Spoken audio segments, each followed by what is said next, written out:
દીકરાને શ્રવણનો દરજ્જો આપવામાં આવ્યો છે, જે માતા પિતાના ઘડપણની લાકડી બને છે. પરંતુ જ્યારે એ જ દીકરો મોજશોખ, અહંકાર અને ગુસ્સામાં એટલો આંધળો બની જાય કે પોતાના પિતાની જ હત્યા કરી નાખે, મોતને ઘાટ ઉતારી દે, ત્યારે સમાજ હચમચી જતો હોય છે. અને હદ તો ત્યારે વટાવી દેવાય જ્યારે એક પત્ની પોતાના પતિના સંસારને ઉજાડવાના બદલે પાપી દીકરાની ભૂલોનું ઉપરાણું લઈને પોતાના જ કંકુને ભૂસવા આ ખૂની ખેલમાં ભાગીદાર બની જાય.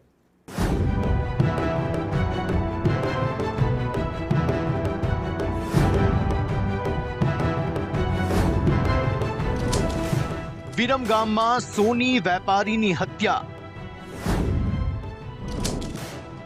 પુત્ર ઉદય બન્યો કાતિલ. લાકડાના ધોકાથી કર્યો વાર.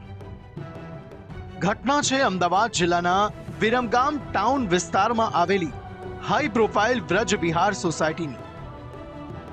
અહીં રહેતા દીપક કુમાર રાધનપુરા વિરમગામ બજારમાં અક્ષર જ્વેલર્સના નામે સોના ચાંદીના કિંમતી દાગીનાનો મોટો શોરૂમ ચલાવતા હતા અને બજારમાં ભારે શાખ ધરાવતા હતા. દીપકભાઈનો સંસાર બિલકુલ સુખી હતો, પરંતુ તેમનો જુવાન જોધ દીકરો ઉદય રાધનપુરા કોઈ કામ ધંધો કરતો નહોતો અને આખો દિવસ નકામો રખડીને મોજશોખ કરતો હતો. પિતા દીપકભાઈ સોની અવારનવાર પોતાના દીકરા ઉદયને ભવિષ્ય સુધારવા માટે અને પોતાના દાગીનાના મોટા ધંધામાં મદદ કરવા માટે સવાર સાંજ આકરો ઠપકો આપતા હતા, જે ઉદયને બિલકુલ પસંદ નહોતું. આર્થિક તકરાર વચ્ચે પરિવારમાં બીજો એક મોટો ગૃહ કંકાસ ઉદયની નવી સગાઈને લઈને પણ શરૂ થયો હતો. ઉદયે પોતાના પિતાની મરજી વિરુદ્ધ જઈને પોતાની મંગેતર એટલે કે ફિયાન્સીને એક મોંઘો સ્માર્ટફોન ગિફ્ટમાં આપ્યો હતો. આ મોબાઈલ ફોન આપવાની બાબતે પિતા દીપકભાઈ અને પુત્ર ઉદય વચ્ચે શોરૂમ પર જ ભારે ગાળાગાળી અને ઉગ્ર તકરાર થઈ હતી.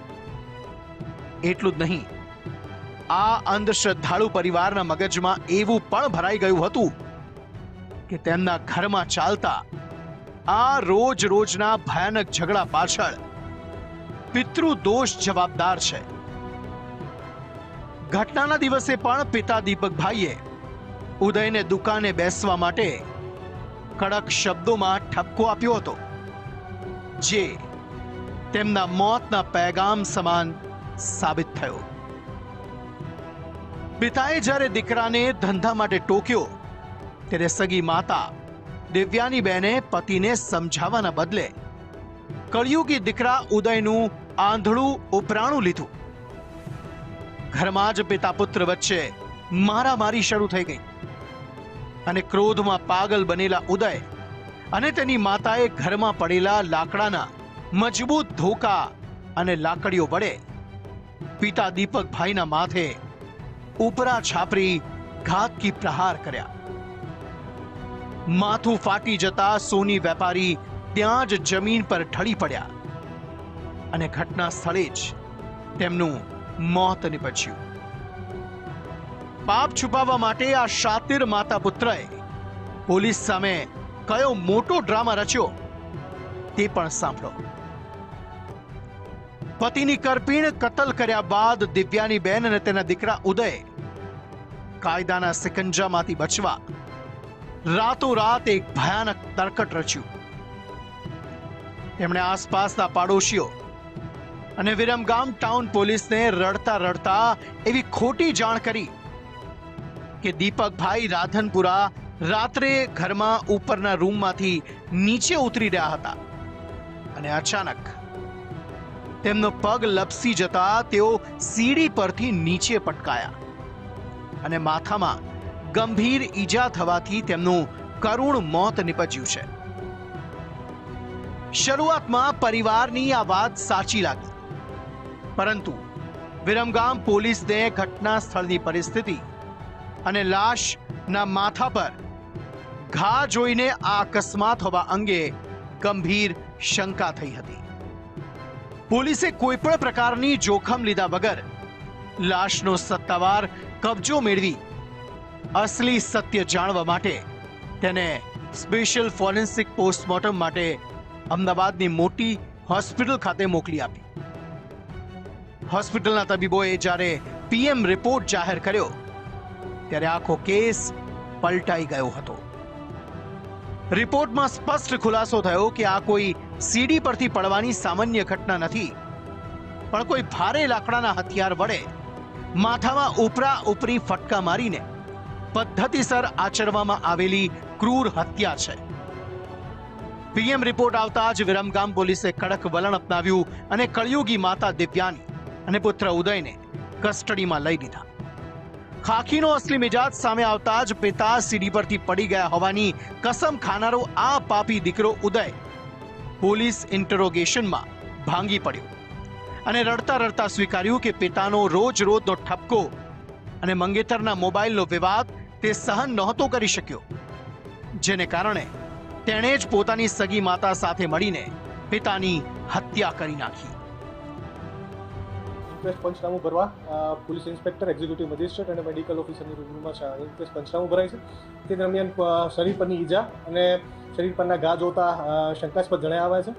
સદર બાબતે શંકા જણાઈ આવતા ફોરેન્સિક પેનલ પીએમ કરાવવા માટે થઈને દીપક કુમારની બોડી છે એ અમદાવાદ ખાતે રિફર કરવામાં આવે છે અને પંચનામા જે ફોરેન્સિક પેનલ પીએમ કરવામાં આવે છે ત્યારબાદ અંતે જાણવા મળે છે કે હત્યાનું મુખ્ય કારણ માથાના ભાગ ઉપર ધોકા મતલબ બોથડ પદાર્થ વાગવાથી અને ગળું દબાવવાથી મૃત્યુ થયેલું છે. સદર બાબતે પોલીસ તપાસ કરતા અને શંકાસ્પદોની પૂછપરછ કરતા તેમના પત્ની, મરણ જનારના પત્ની, દીપક કુમારના પત્ની એટલે કે દિવ્યાનીબેન, વાઇફ ઓફ દીપક કુમાર, અને તેમનો તેમના બાળક ઉદય દીપક કુમાર છે તેમણે તેમની હત્યા કર્યા હોવાનું જણાવેલ છે. વિરમગામ ટાઉન પોલીસે વેપારીની હત્યાના આ ચકચારી કેસમાં બંને આરોપીઓને કાયદાના પિંજરામાં પૂરી દીધા છે અને ગુનામાં વાપરવામાં આવેલા લાકડાના લોહિયા, ધોકા અને લાકડીઓ પણ રિકવર કરી લીધી છે. પોલીસ હવે આ બંને કિલર આરોપીઓના મેજિસ્ટ્રેટ કોર્ટમાં આકરા પોલીસ કસ્ટડી રિમાન્ડ મેળવવાની તજવીજ હાથ ધરી રહી છે, જેથી એ જાણી શકાય કે આ હત્યા પાછળ માત્ર તાત્કાલિક ઝઘડો જ જવાબદાર છે કે પછી સોના ચાંદીના દાગીનાની દુકાન અને કરોડોની મિલકત પચાવી પાડવાનું કોઈ મોટું ગુપ્ત કાવતરું છુપાયેલું છે. સટ્ટા અને મોજશોખની લતે ચઢીને સગા પિતાનો જીવ લેનારા આ કળિયુગી શ્રવણનો અંજામ આજે જેલની કાળી કોટડીમાં આવ્યો છે. આ ઘટના આજના યુવા પેઢી અને પરિવારો માટે એક બહુ મોટી લાલબત્તી સમાન છે કે પિતૃદોષ કે વહેમના નામે ઘરમાં કંકાસ કરવાના બદલે જો પિતાના ઠપકાને આદરણીય ગણવામાં આવ્યો હોત તો આજે એક હસતો રમતો વેપારી પરિવાર બરબાદીના આ કાળા આરે ન પહોંચ્યો હોત. વિરમગામ પોલીસે આ સમગ્ર મામલે આગળની તપાસ તેજ કરી છે.